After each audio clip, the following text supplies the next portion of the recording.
O que são pecados? Pecados são pensamentos, palavras e atos contra a lei divina. O que é a lei divina?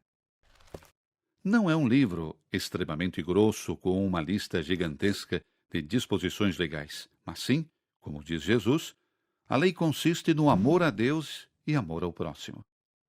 Se alguém realmente ama a Deus e ao seu próximo, ele cumpre a lei. Um pecado, então, é uma ação incompatível com o amor de Deus ou o amor ao próximo.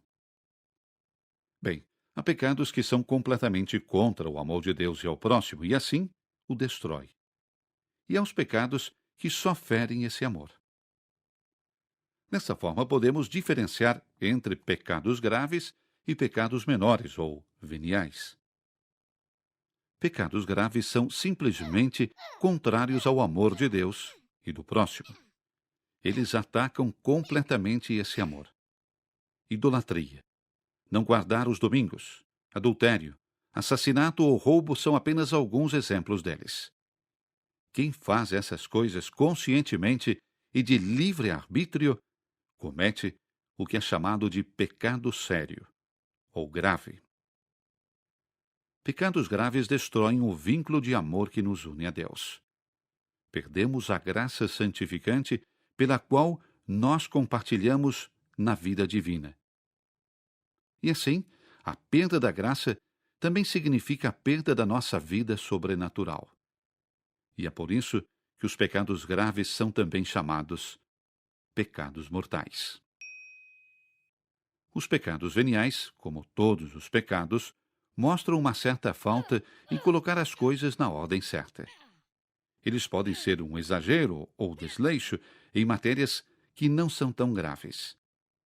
Pode haver desorientação, mas ela não é dirigida contra o amor de Deus ou ao próximo. Qual seria um exemplo que ilustra a diferença?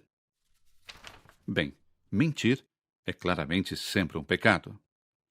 E esse pecado seria grave se eu enganar alguém em um assunto muito importante ou causar-lhe danos. Por exemplo, se eu vender a alguém uma casa fantástica por um monte de dinheiro, mas na realidade eu bem sei que ela é um horror. Isso está voltado diretamente contra o amor ao próximo. Se, por outro lado, sem intenção de machucar alguém, eu digo a uma outra pessoa que eu gosto de sua forma de tocar violoncelo, mesmo que eu não goste de violoncelos, isso normalmente seria considerado um pecado venial. Os pecados veniais, então, são menos graves, porque eles não destroem o amor de Deus e do próximo. Mas, mesmo assim, isso não os torna bons. Eles são e permanecem sendo pecados. Eles precisam ser evitados assim como todos os outros pecados, ainda mais pelo fato de que frequentes pecados veniais nos levam a cair rapidamente em um pecado mortal.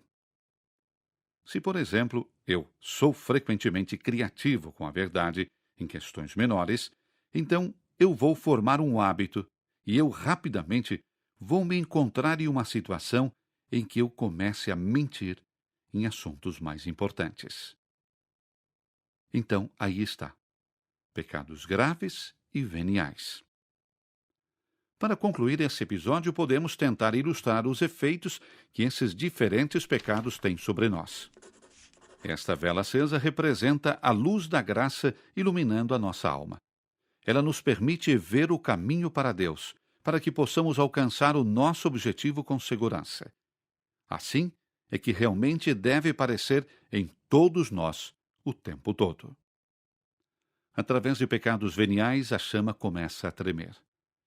Nós ainda podemos ver as coisas, mas uma chama vacilante já não brilha tanto. E é difícil ver tudo claramente sob essa luz. Qualquer pessoa que tenha tentado ler algo à luz de uma vela vacilante sabe o que eu quero dizer. Através do pecado mortal, a luz se apaga completamente. Estamos no escuro e não somos mais capazes de avançar em direção a Deus, até que a luz seja restaurada para nós. Aqui vemos isso mais uma vez, usando um exemplo diferente. Viver a vida de graça significa uma alimentação saudável. Você cresce e prospera. Os pecados veniais são como alimentos não digeríveis, ou em exagero. Ambos vão lhe dar uma dor de estômago. Pecados graves, por outro lado, são como veneno. O fim. Game over. Enquanto, com os pecados veniais, você pode consertar as questões em grande parte por conta própria, com os pecados graves você precisa de ajuda de fora. E esta ajuda nos vem de Deus, na forma do sacramento da reconciliação ou confissão. Ficando ainda com os exemplos, na confissão somos ressuscitados, ou a luz da graça é reacendida.